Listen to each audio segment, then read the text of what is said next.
we'll start straight off just to give the audience a bit of, background on this. Grant, you're from acquired.com. What do you do? Yeah, sure. So acquired.com, we are effectively a proprietary payment gateway. We're an open banking platform offering direct debit as well. We work with various different card acquirers in the UK market and have a lot of relationships with ISV platforms in particular. Perfect. And Emily from Lenvi? Cool. So at Lenvi, we are providers of technology and services to the lending industry. Innovative tech is kind of at the core of what we do, and then the kind of associated services sit around that. So the key and kind of, I guess, most relevant platform that we provide for today's chat is our loan management software, which we provide to kind of some of the most recognizable brands in the industry, kind of full suite from unsecured through to the secured side. Awesome. So these two have created an amazingly successful partnership, and that's kind of what we're going to dive into in this panel. But partnerships always come with their challenges, don't they? And I believe you told me this took over 2 years to form this partnership, and I think that's going to be maybe something we see throughout the night and throughout the industry, which a lot of this can take time. But what would be really good, just so others have a template, a roadmap, it'd be good to hear how you guys started this conversation and some key milestones along the way that actually led to this partnership. We'll start with yourself because you have the mic, Emily. Yeah, so I think possibly like a semi-serendipitous connection, which was a bit like, you should definitely speak to these guys at Acquired. I think at the time you were forging the way in what you were wanting to do and kind of the path that you wanted to create. But like you say, it kind of all comes down to timing, and it was a really good conversation, and it kind of like sits in the back of your mind and you're completely aware of it for all that time. And I hope that I was transparent enough from the beginning of saying, this is really interesting, but sometimes these things don't move very quickly. So I guess at the time it didn't really fit where we were as a business, but as that kind of progressed and we were in that place where we had the time to be able to look at it, or it kind of fit what we were developing at that point in time, then we were able to kind of engage kind of more readily with the team at Acquired. Yeah, I think the ISV sell always takes a really, really long time. That's just something I've learned, and I think when you're head of partnerships, often your commercial directors, which I think was the case with us, said, hey, you're a head of partnerships, speak to our head of partnerships and see if there's something sticks, and sometimes it does, sometimes it doesn't, but ultimately with the lending sector in particular, financial services, we would classify certainly our core sectors as lending, DCAs and insurance, but lending in particular is certainly a sector we know really well. I think the more time we spend with a loan management system platform provider, they get that feel for our expertise in the space, and then you're building trust over time. 2 years isn't necessarily the dream sales cycle, but these things do take time. Yeah, it definitely takes time. And you said it was kind of mutual connection. Is that at an event they maybe connected you, or was that online, email? Do you remember? 2 years ago, just happened. I think actually, so we were talking about Ben actually from one of our affiliate companies as well, is someone that used to work with Emily's boss, Will, in it. Was it Experian? Yeah. Yeah, so that's where the initial connection came from. Okay. Oh, brilliant. Okay. And Emily, you touched on there that partnerships, it has to be the right time for you internally. There's a few checks there. But also there's a lot on the external side. You, as Lenvi, as this huge provider, you have the capacity to make quite a lot of partnerships. How do you shortlist them down, and how do you decide who to make a partnership with? Yeah, absolutely. And I guess it's kind of that thing of how big can the ecosystem grow? How quickly can you grow it? How many hundreds of agreements can you sign? And actually, realistically, how much value can you deliver from the agreements that you're signing? So that value piece is absolutely key from the first place. In terms of looking at it, it's really kind of two sides of the coin. You've got the product side in terms of where the gaps are, what the roadmap looks like, the key pieces of development that they're doing, whether we look to build or buy, which I know is something that you'd like to touch on a little bit later, kind of saying, do we ever want to be a specialist in building payment solutions? Let's face it, it's complicated enough. Like, no, thank you. What we're doing is lending platforms, and we are the experts in that. But also being fed in from the customer side as well. So that customer feedback cycle is really important, because it therefore kind of helps identify those gaps, drive the roadmap. So it is the double-sided coin there. Just before we move on to buy versus build, because that's what you started to allude to, you said we could have hundreds of connections, or you could have tons of integrations.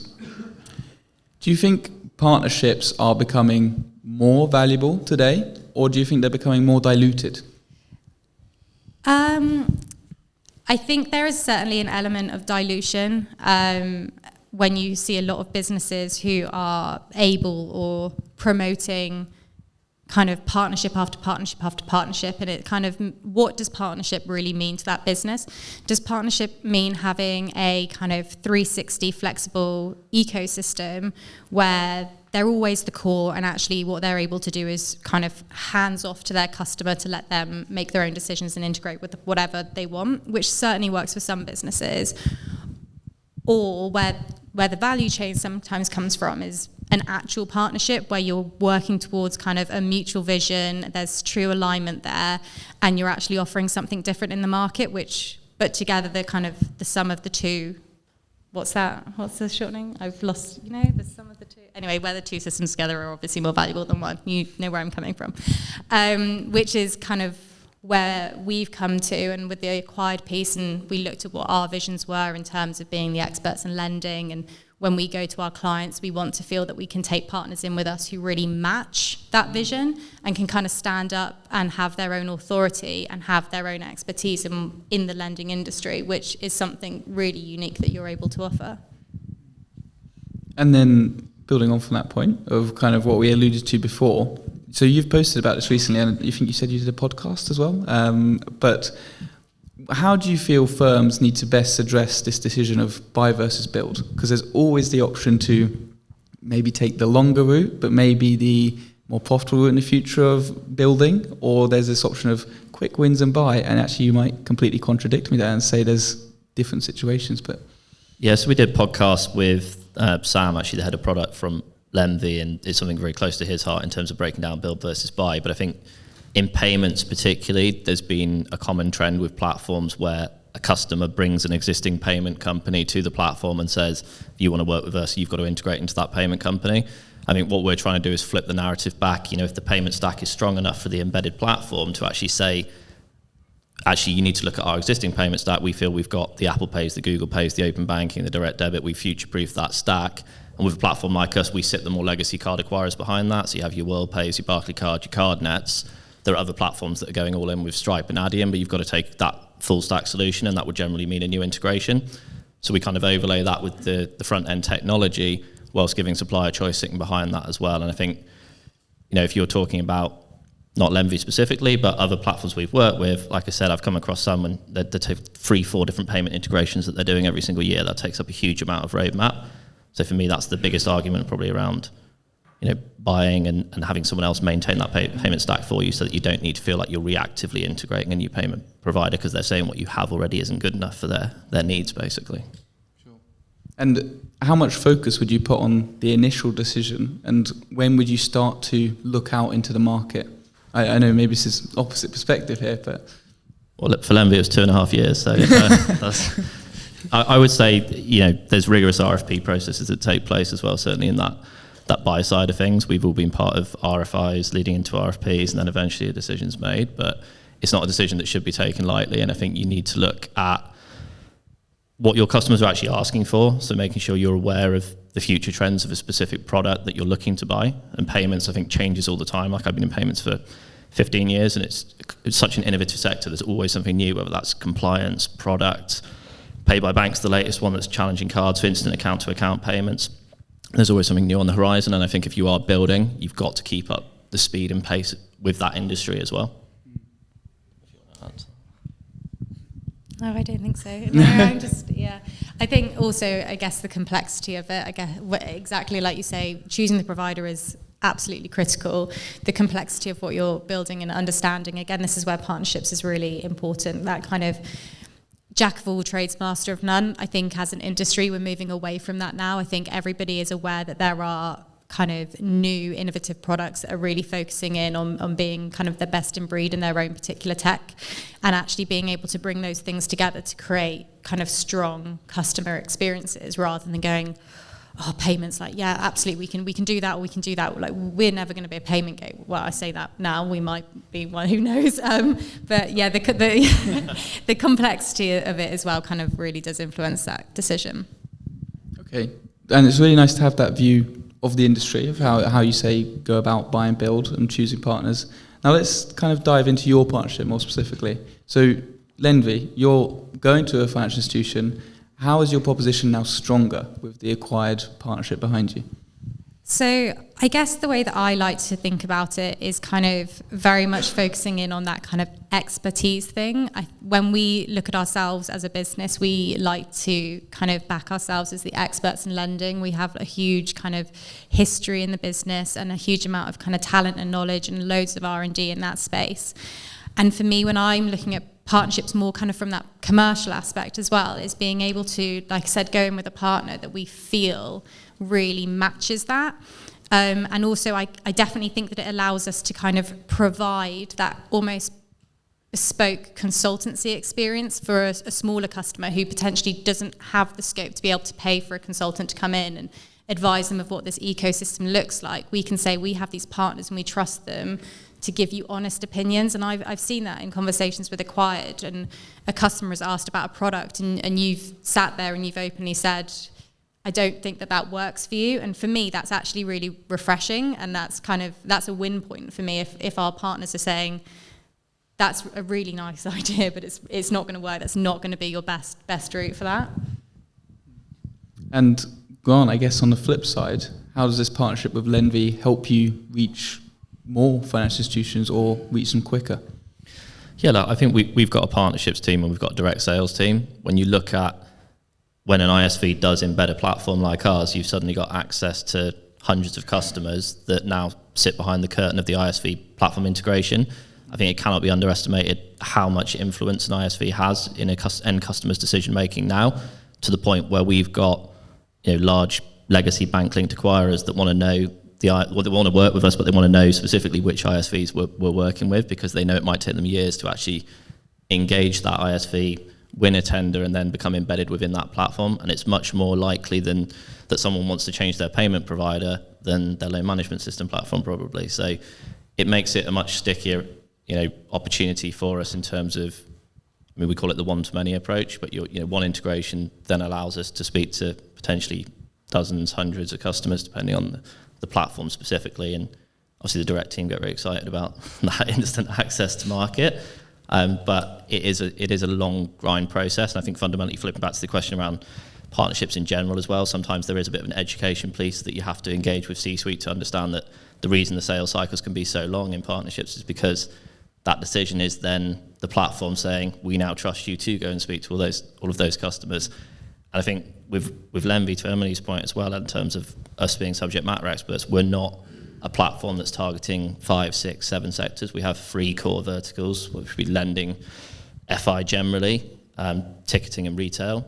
We're not then adding loads more sectors beyond that, because we want to know the sector. We want to know about consumer duty and things that are coming down the line that influence our lending customers in particular. I don't think maybe some payments companies get that close to the sector.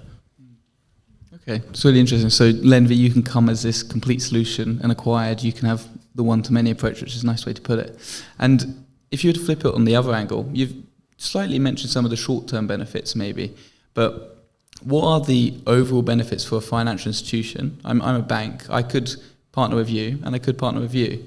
But why now is it easier to come to Lenvi and be like, oh, acquire's already integrated? Why is that easier for me as a bank? Tough question. I know, tough question on the spot there. I think it's that knowledge, it's the trust, it's the relationship, it's kind of that pre-built integration that you're able to kind of, I'm so untechnical, and anyone technical in the room is going to absolutely have a go at me when I say like port, but there's the knowledge there that when you need to kind of create a new system, that we know how that thing works and how it interacts. I'm really showing up how untechnical I am, I'm really sorry.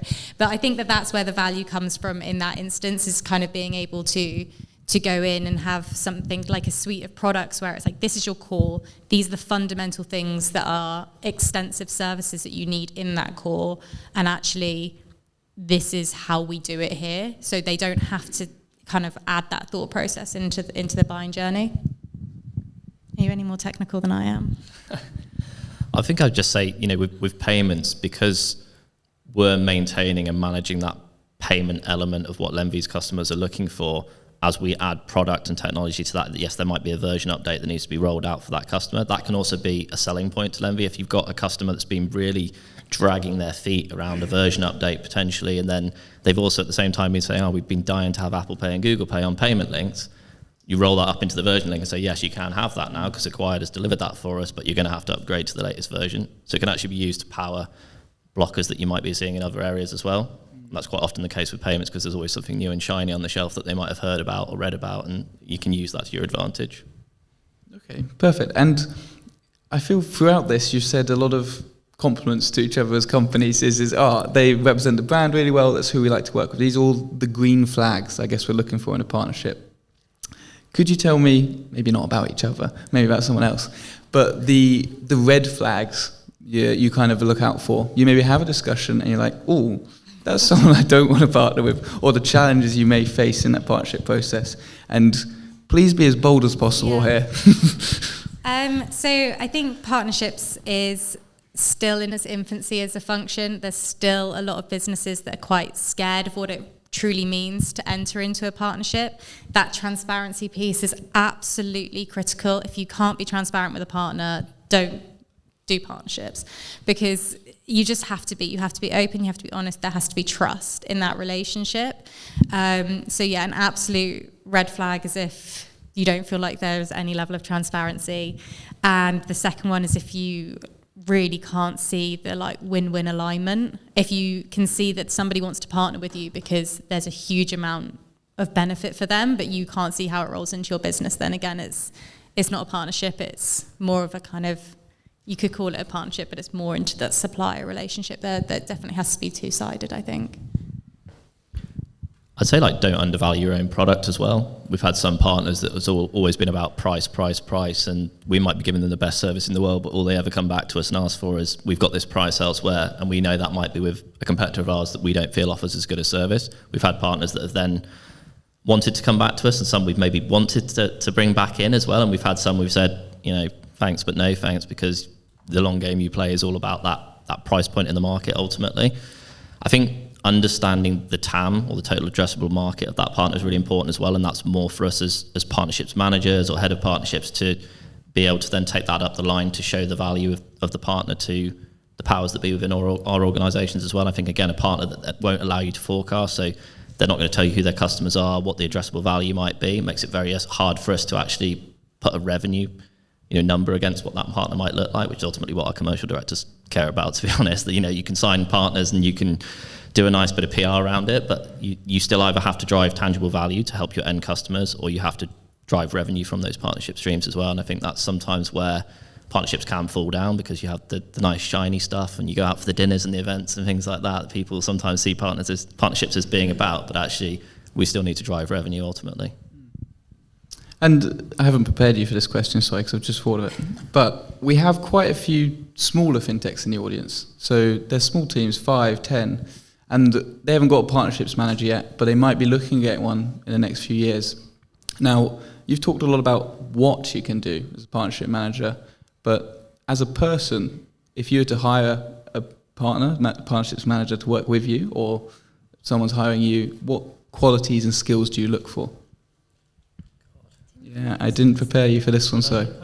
Yeah. I do a lot of posts.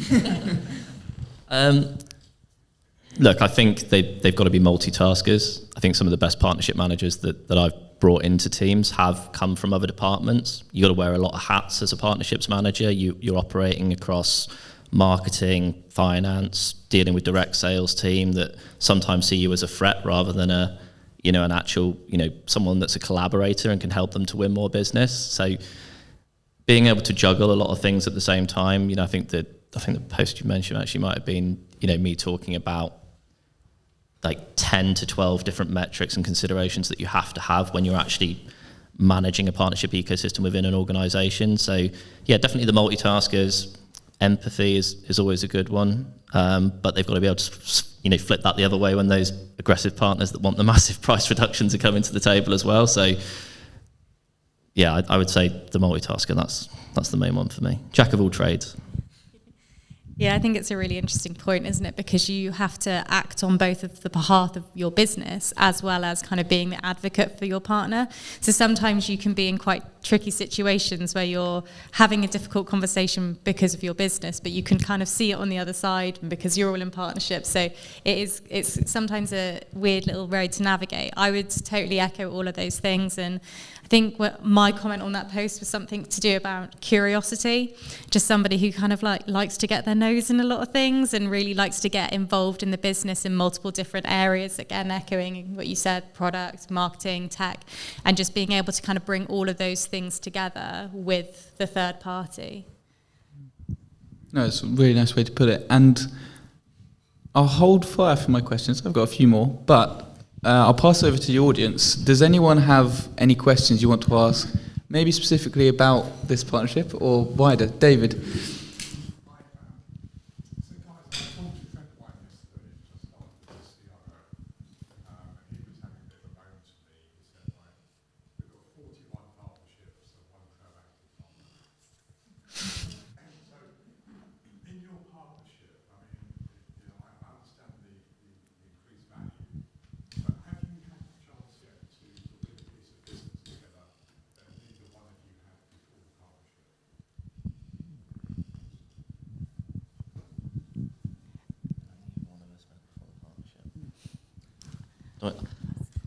I would say the transparency element comes in, right? So being able to share your pipelines or your target pipelines as customers that you can win together is really important. Again, that comes to the openness point. So you've got two different partner relationships. You've very much got that vendor-partner relationship where you're seen as a bit of a commodity that services, a third-party company, and you've got those collaborative partnerships where they're a lot more hands-on. The 41 partners is a really interesting point, right? We've been a scale-up over the last few years, and I think now we've got to a point where we've taken a step back and maybe looked at some of those partners. And I think when you're in the earlier stages, it's maybe what sticks is that starting point, and you do get lured into the let's sign a partner for the sake of a partner being there. But you also have to be quite bullish as to reviewing that, and certainly as a head of partnerships, sit down with your team and say, look, who's actually a partner that is open and collaborative and wants to work with us, and who's just using us very ad hoc. The revenue piece is another interesting one we've looked at internally, which is why we now have this massive TAM document. It's taken me a long time working with the commercial director to put that together. So, that total addressable market, why have we only seen 2% penetration from that partner? We know that actually they've got 400 customers. They've referred one customer to us in the last 3 years. Is that something we've done wrong? Is that something they've done wrong? Can we have an open and honest conversation about the why? Is there another partner that does the same thing that we do, that they're putting their business to? You've got to be a bit of a detective with these things, but you've also got to be willing to ask the hard questions. And I think if it's not working, ultimately, you've got to be willing to walk away from that partnership as well, because there's no point in just having 41 names in a CRM. You want to actually have partnerships that are working well day to day, and also find the right partner manager for those partners. So in direct sales, you have people that are travel experts, they're financial services experts, whatever it might be. That very much sits within the partnerships world as well. So in my team, I've got 5 at the moment, and they each specialise in either a different sector. And then Dwayne actually is purely our vendor partner manager as well. So he actually looks after the MasterCard relationship, the Visa relationship, our relationship with Railsr as an EMD agent. So people have their own different specialities, but if the partners that partner manager is looking after knows that that's their specialist field as well, I feel, again, they're a little bit more open and honest with them about what they're looking to achieve from the partnership.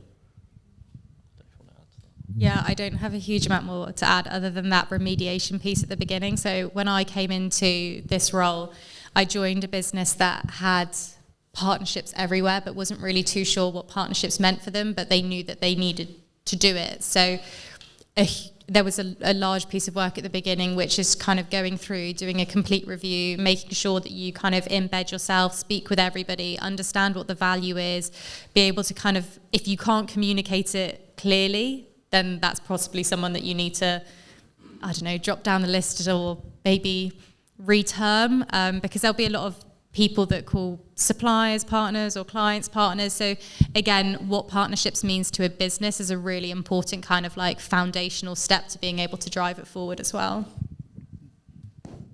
Perfect, thank you. That must be quite tough when it becomes prioritising which partner to go with. Any other questions from the audience? No?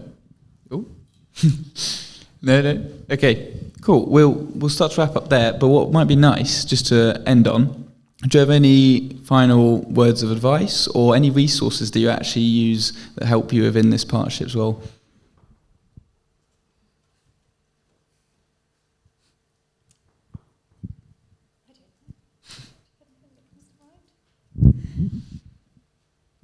I mean, my resources, I would literally say that our team that we have are amazing. The cultural shift, being able to make them accept partnerships and understand how it feeds into the rest of the team.